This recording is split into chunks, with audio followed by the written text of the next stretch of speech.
అందరికీ నమస్కారం. నా పేరు బుర్ర రమాదేవి. వెలుగు జాడల్ యూట్యూబ్ ఛానల్. ఈ ఛానల్ను అందరూ సబ్స్క్రైబ్ చేయండి, షేర్ చేయండి, లైక్ చేయండి, సబ్స్క్రైబ్ చేయండి.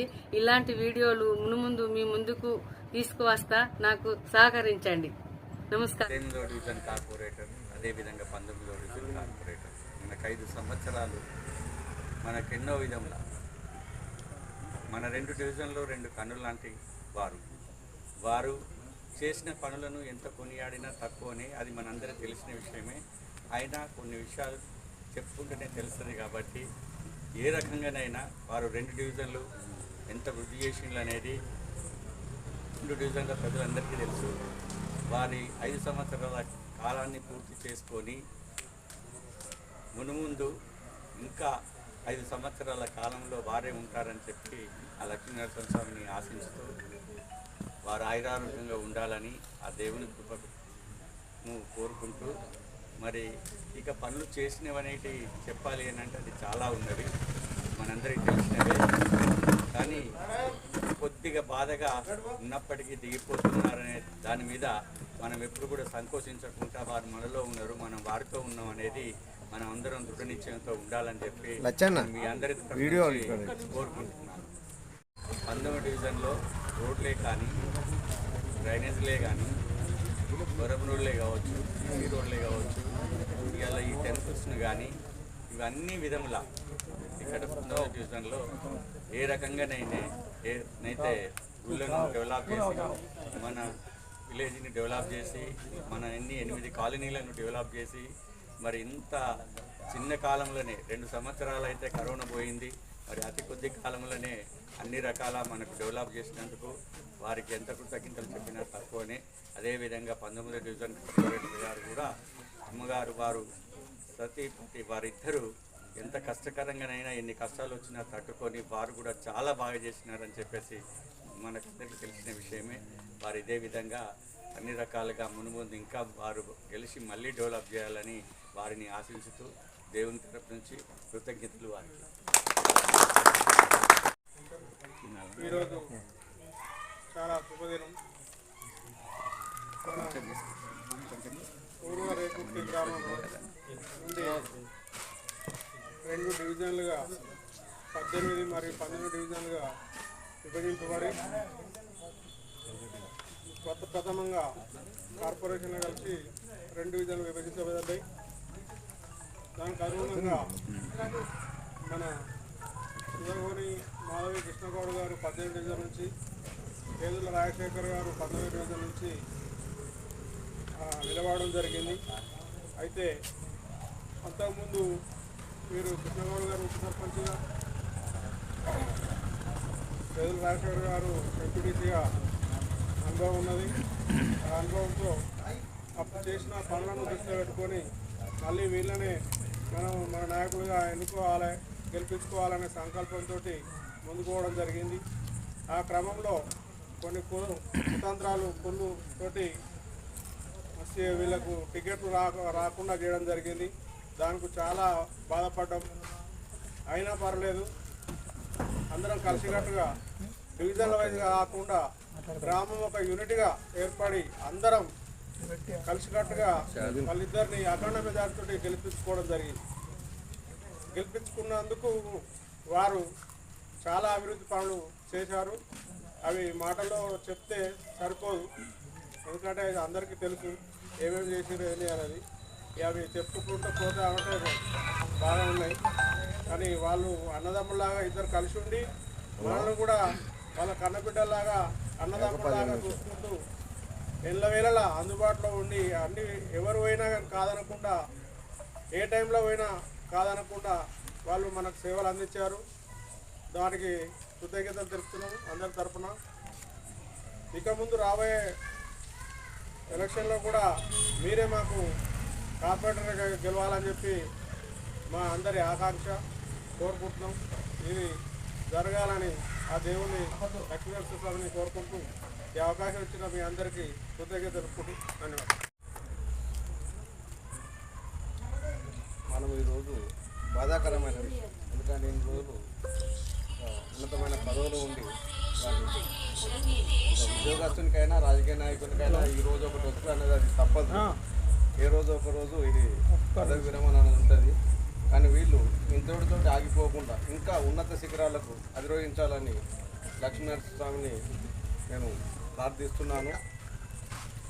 వీళ్ళు మనం చెప్పుకోవడానికి ఇప్పుడు ఆ ఇద్దరు అన్నలు పెద్దలు చెప్పిండ్రు, వాళ్ళు చేసిన పనులు కానీ ఏదైనా కూడా కానీ వీళ్ళు స్టార్టింగే కరోనాతోటి ప్రజలంతా అతలాకుతలం అయిపోయిండ్రు.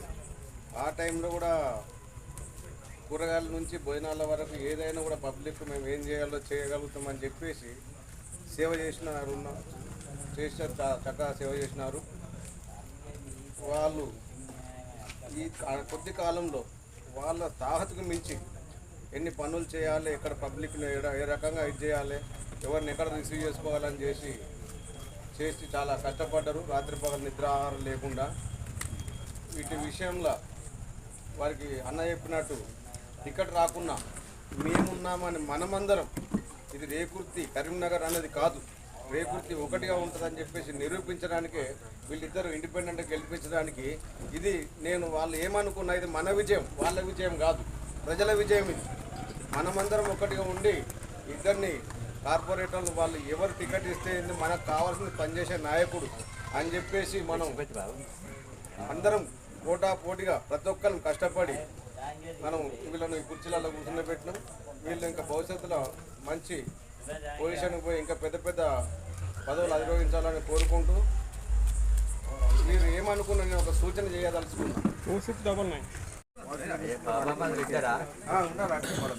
सारे दुनिया एक तरफ साले बनने भी एक तरफ जाइए आप लोग जहाँ साला है वहाँ जय वहाँ साला है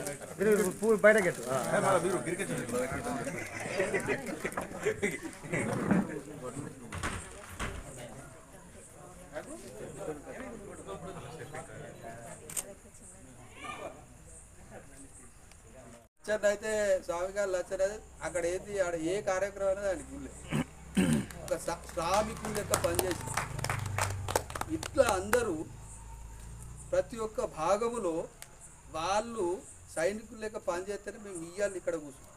ఎలక్షన్లో ఓట్లయితే కష్టపడితే ఇట్లా కూర్చున్నాం. ఇవాళ ఈ పనులన్నీ కూడా ఇట్లా డెవలప్ చేసినాం.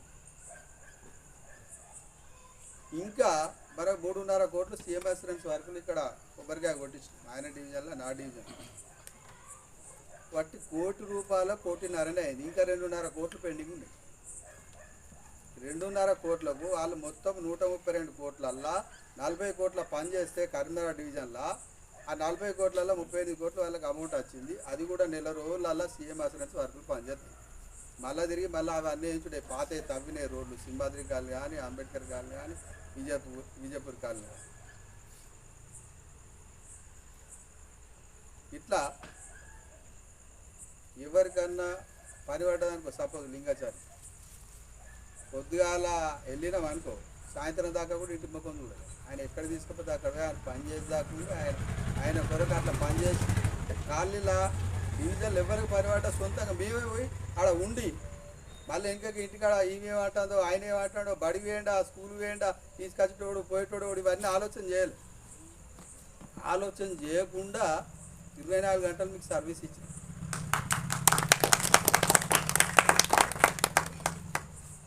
అవునా మీ అందరికీ కృతజ్ఞతలు తెలియజేసుకుంటున్నా.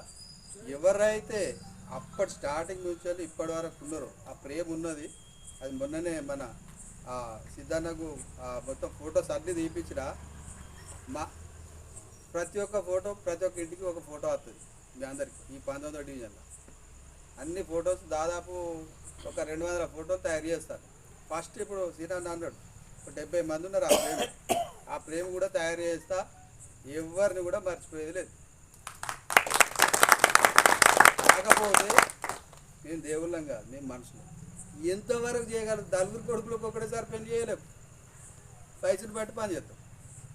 ఆ శివాలయం జైలుకు వెళ్ళినా పర్లే టెంపుల్ కడతా భయపడనని ఎదిరించి టెంపుల్ కడితే ఆ స్వామి ఆశీస్సులతోటి ప్రజల ఆశీస్సులతోటి మా భార్య మున్సిపల్ కార్పొరేషన్ ఉంది. మనకి ఎప్పటికీ కొన్ని తరాల వరకు ఆ ఆలయం గుర్తింపు ఉండిపోతుంది. ఆ ఆలయం ఒక 18వ డివిజన్ కాదు, మన రేకుర్తి ఉమ్మడి ఆలయం. అది అంత పెద్ద శివాలయానికి కూడా అందరి సహకారంతో మా నాన్న జ్ఞాపకార్థం 30 లక్షల రూపాయలు వెచ్చించి ఆలయాన్ని నిర్మించినామంటే చెప్తున్న ఉదాహరణకు రాజకీయ నాయకులు పదవులు ఎప్పుడు శాశ్వతం కాదు. 5 సంవత్సరాలు ప్రజల ఆశీర్వాదంతో ఉంటాం. కానీ మంచి చేసుకుంటే కొన్ని తరాల పేరు ఉంటుంది, చెడు చేసుకుంటే మాత్రం తక్కువ కాలం ఉంటుంది. ఎవరైనా కూడా అందరు రాజకీయ నాయకులకు దయచేసి ఎప్పటికి ఉన్నాం, మనం ఎప్పటికున్నా రిటైర్మెంట్ అవుడే. మంచి చేస్తే మళ్ళొకసారి చట్టసభలకు పంపించి మనకు మంచి చేస్తారనే ఉద్దేశం కొద్దీ నేను ఇవన్నీ చెప్పడం జరిగింది. పూర్తి కాని పనులు అతి తొందరనే కంప్లీట్ జరుగుతాయి.